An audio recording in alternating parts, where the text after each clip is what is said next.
Gênesis 8. O fim do dilúvio. Então Deus lembrou de Noé e de todos os animais que estavam com ele na barca. Deus fez com que o vento soprasse sobre a terra e a água começou a baixar. As fontes do grande mar e as janelas dos céus se fecharam. Parou de chover. E durante 150 dias a água foi baixando pouco a pouco. No dia 17 do 7º mês, a barca parou na região montanhosa de Ararat. A água continuou a baixar até que no primeiro dia do 10º mês apareceram os picos das montanhas. No fim de 40 dias, Noé abriu a janela que havia feito na barca e soltou um corvo, que ficou voando de um lado para o outro, esperando que a terra secasse. Depois, Noé soltou uma pomba a fim de ver se a terra já estava seca. Mas a pomba não achou lugar para pousar, porque a terra ainda estava toda coberta de água. Aí Noé estendeu a mão, pegou a pomba e a pôs dentro da barca. Noé esperou mais 7 dias e soltou a pomba de novo. Ela voltou à tardinha, trazendo no bico uma folha verde de oliveira. Assim Noé ficou sabendo que a água havia baixado. E ele esperou mais 7 dias e de novo soltou a pomba, e dessa vez ela não voltou. Quando Noé tinha 601 anos, as águas que estavam sobre a terra secaram. No dia 1º do primeiro mês, Noé tirou a cobertura da arca e viu que a terra estava secando. No dia 27 do 2º mês, a terra estava bem seca. Aí Deus disse a Noé: sai da barca junto com a sua mulher e os seus filhos e as suas noras. Faça sair também todos os animais que estão com você, isto é, as aves, os animais domésticos, os animais selvagens e os que se arrastam pelo chão. Que eles se espalhem por toda parte e tenham muitas crias para encherem a terra. Assim Noé e a sua mulher saíram da barca, junto com os seus filhos e as suas noras. Também saíram todos os animais e as aves, em grupo de acordo com as suas espécies. Noé constrói um altar. Noé construiu um altar para oferecer sacrifícios a Deus, o Senhor. Ele pegou aves e animais puros, um de cada espécie, e os queimou como sacrifício no altar. O cheiro dos sacrifícios agradou ao Senhor, e ele pensou assim: nunca mais vou amaldiçoar a terra por causa da raça humana. Pois eu sei que, desde a sua juventude, as pessoas só pensam em coisas más. Também nunca mais destruirei todos os seres vivos, como fiz desta vez. Enquanto o mundo existir, sempre haverá semeadura e colheita, frio e calor, verão e inverno, dia e noite. Gênesis 9. Deus fez uma aliança com Noé. Deus abençoou Noé e os seus filhos, dizendo o seguinte: tenham muitos filhos, e que os seus descendentes se espalhem por toda a terra. Todos os animais selvagens, todas as aves, todos os animais que se arrastam pelo chão e todos os peixes terão medo e pavor de vocês. Todos eles serão dominados por vocês. Vocês podem comer os animais e também as verduras. Eu os dou para vocês como alimento. Mas uma coisa que vocês não devem comer é carne com sangue, pois no sangue está a vida. Eu acertarei as contas com cada um ser humano e com cada um animal que matar alguém. E o ser humano foi criado parecido com Deus, e por isso quem matar uma pessoa será morto por outra. Tenham muitos filhos, e que os descendentes de vocês se espalhem por toda a terra. Deus também disse a Noé e aos seus filhos: agora vou fazer a minha aliança com vocês e com os seus descendentes, e com todos os animais que saírem da barca e que estão com vocês, isto é, as aves, os animais domésticos e os animais selvagens. Sim, todos os animais do mundo. Eu faço a seguinte aliança com vocês. Prometo que nunca mais os seres vivos serão destruídos por um dilúvio, e nunca mais haverá outro dilúvio para destruir a terra. Como sinal desta aliança que estou fazendo para sempre com vocês e com todos os animais, vou colocar o meu arco nas nuvens. O arco-íris será o sinal de aliança que estou fazendo com o mundo. Quando eu cobrir de nuvens o céu e aparecer o arco-íris, então eu lembrarei da aliança que fiz com vocês e com todos os animais. e assim não haverá outro dilúvio para destruir todos os seres vivos. Quando o arco-íris aparecer nas nuvens, eu o verei e lembrarei da aliança que fiz para sempre com todos os seres vivos que há no mundo.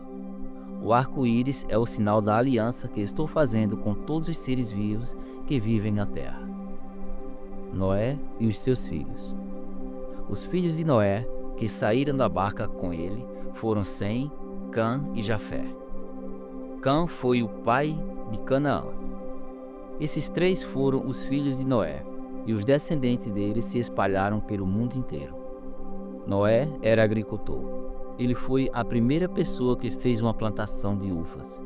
Um dia Noé bebeu muito vinho, ficou bêbado e se deitou nu dentro da sua barraca. Cã, o pai de Canaã, viu que o seu pai estava nu e saiu para contar aos seus 2 irmãos. Então Sem e Jafé pegaram a capa, puseram sobre os seus próprios ombros, foram dando de costas e com a capa cobriram seu pai que estava nu. E a fim de não verem o pai nu, eles fizeram isso olhando para o lado. Quando Noé acordou, depois da bebedeira, soube do que Cã, o filho mais moço, havia feito. Aí Noé disse o seguinte: Maldito seja Canaã. Ele será escravo dos seus irmãos, um escravo miserável. E Noé disse mais: Bendito seja o Senhor Deus de Sem, e que Canaã seja seu escravo. Deus faça com que Jafé tenha domínio sobre muitas terras, e que os seus descendentes morem nos acampamentos de Sem, e que Canaã seja escravo de Jafé. Depois do dilúvio, Noé viveu mais 350 anos. E morreu quando tinha 950 anos de idade. Gênesis 10. Os descendentes dos filhos de Noé. São estes os descendentes de Sem, Cã e Jafé, os filhos de Noé. Aos 3 nasceram filhos depois do dilúvio. Os filhos de Jafé foram Gomer, Magog, Madai, Javã, Tubal, Meseque e Tirás. Os filhos de Gomer foram Askenaz, Rifate e Togarma. Os filhos de Javé foram os povos de Elisá, Espanha, Chipre e Rhodes. Esses foram os descendentes de Jafé. Eles moram no litoral e nas ilhas, cada povo e cada família na sua própria terra, com a sua própria língua. Os filhos de Cã foram Cuxi, Egito, Líbia e Canaã. Os filhos de Cuxi foram Sebá, Avilá, Sabitá, Raamá, Sebteca. Os filhos de Ramá foram Sabá e Dedã. Cuxi foi pai de Nirode, o primeiro grande conquistador do mundo. Com a ajuda de Deus, o Senhor, ele se tornou um caçador famoso, e é por isso que se diz, seja igual a Nirode, que com a ajuda do Senhor foi um grande caçador. No começo fazia parte do seu reino as cidades de Babilônia, Ereque e Acabe, todas as 3 em Siná. Daquela região, Nirode foi para a Síria e ali construiu a cidade de Nínive, Reobote-ri-Calá e Rezém, que fica entre Nínive e a grande cidade de Calá.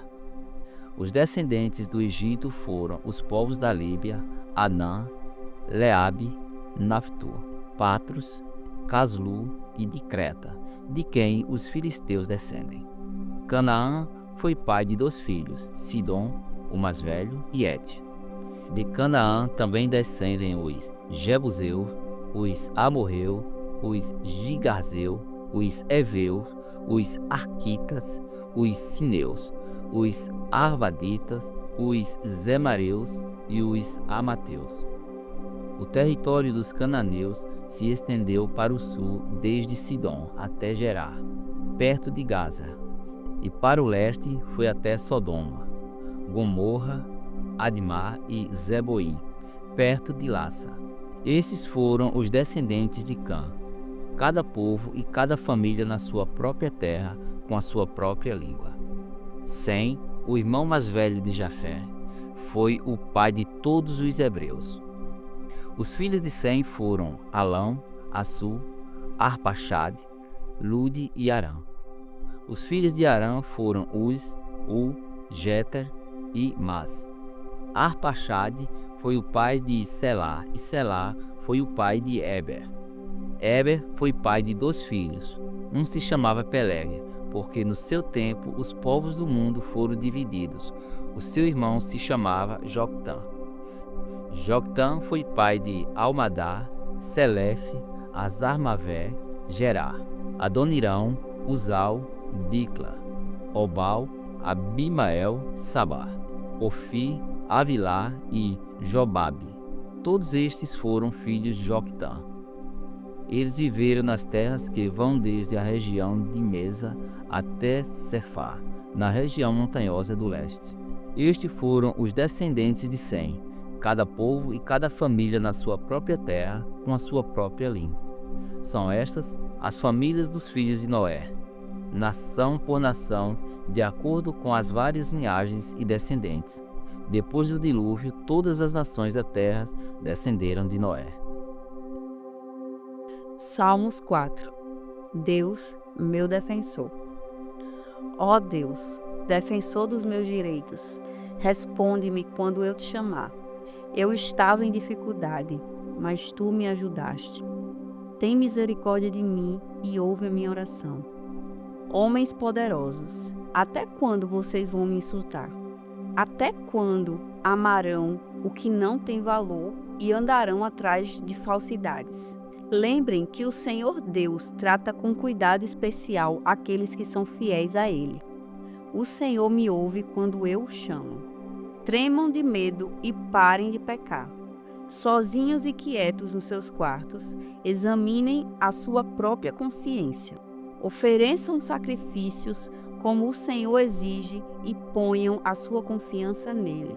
Há muitas pessoas que oram assim: dá-nos mais bênçãos, ó Senhor Deus, e olha para nós com bondade. Mas a felicidade que pôs no meu coração é maior do que a daqueles que têm comida com fartura. Quando me deito, durmo em paz, pois só tu, ó Senhor, me fazes viver em segurança. Lucas, capítulo 7. Jesus cura o empregado de um oficial romano. Quando Jesus acabou de dizer essas coisas ao povo, foi para a cidade de Cafarnaum. Havia ali um oficial romano que tinha um empregado, a quem estimava muito. O empregado estava gravemente doente, quase morto. Quando o oficial ouviu falar de Jesus, enviou alguns líderes judeus para pedirem a ele que viesse curar o seu empregado. Eles foram falar com Jesus e lhe pediram com insistência: esse homem merece, de fato, a sua ajuda, pois estima muito o nosso povo e até construiu uma sinagoga para nós. Então, Jesus foi com eles. Porém, quando já estava perto da casa, o oficial romano mandou alguns amigos dizerem a Jesus: Senhor, não se incomode, pois eu não mereço que entre na minha casa. E acho também que não mereço a honra de falar pessoalmente com o Senhor. Dê somente uma ordem e o meu empregado ficará bom. Eu também estou debaixo da autoridade de oficiais superiores e tenho soldados que obedecem às minhas ordens. Digo para um: vá lá, e ele vai. Digo para outro: venha cá, e ele vem. E digo também para o meu empregado: faça isto, e ele faz. Jesus ficou muito admirado quando ouviu isso. Então virou-se e disse para a multidão que o seguia: eu afirmo a vocês que nunca vi tanta fé, nem mesmo entre o povo de Israel. Aí os amigos do oficial voltaram para a casa dele e encontraram o empregado curado. Jesus ressuscita o filho de uma viúva. Pouco tempo depois, Jesus foi para uma cidade chamada Naim. Os seus discípulos e uma grande multidão foram com ele. Quando ele estava chegando perto do portão da cidade, ia saindo um enterro. O defunto era filho único de uma viúva, e muita gente da cidade ia com ela. Quando o Senhor a viu, ficou com muita pena dela e disse: não chore. Então ele chegou mais perto e tocou no caixão, e os que estavam carregando pararam. Então Jesus disse: moço, eu ordeno a você, levante-se. O moço sentou-se no caixão e começou a falar, e Jesus o entregou à mãe. Todos ficaram com muito medo e louvaram a Deus, dizendo: que grande profeta apareceu entre nós. Deus veio salvar o seu povo. Essas notícias a respeito de Jesus se espalharam por todo o país e pelas regiões vizinhas.